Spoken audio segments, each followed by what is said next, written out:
मराठा विद्याप्रसारक सेवकांची अर्थवाहिनी असलेल्या व जिल्ह्यातील अग्रगण्य अशा नाशिक जिल्हा मराठा विद्याप्रसारक सेवक सहकारी सोसायटीच्या अध्यक्षपदी संजय कसरू नागरे यांची बिनविरोध निवड करण्यात आली। त्याचप्रमाणे नंदकुमार सुखदेव घोटेकर यांची उपाध्यक्षपदी तर विनीत धर्मराज पवार यांची मानद चिटणीसपदी बिनविरोध निवड करण्यात आली।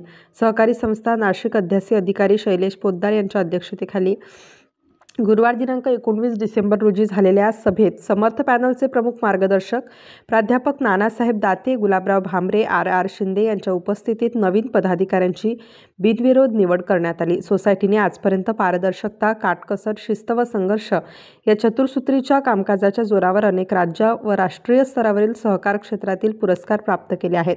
कर्जावरील व्याजदर व ठेवीवरील व्याजदर समान म्हणजे 7% ठेवून पगारदार पतसंस्था आदर्श कामाचा मापदंड तयार केलेला आहे।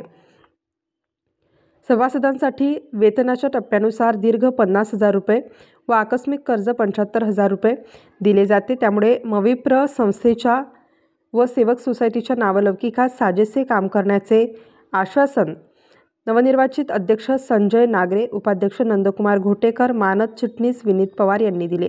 यावेळी सोसायटी मावळते अध्यक्ष बळीराम जाधव, मानद चिटणीस कृष्णराव मोरे व सदस्य प्राध्यापक अनिल भंडारे, मनीष बोरसे, मंगेश ठाकरे, सुनील आहेर, सुनील काळे, ज्ञानेश्वर जाधव, SK शिंदे, दत्तराज हॅळीज, शांताराम चांदोरे, किरण उघडे, वैशाली कोकाटे, सुवर्णा कोकाटे, दत्तू पडोळ तसेच कार्यालय प्रमुख SL जाधव, प्रकाश वाघ, दिनेश पाटील, आशा आहिरे, राहुल वाघ आदी उपस्थित होते।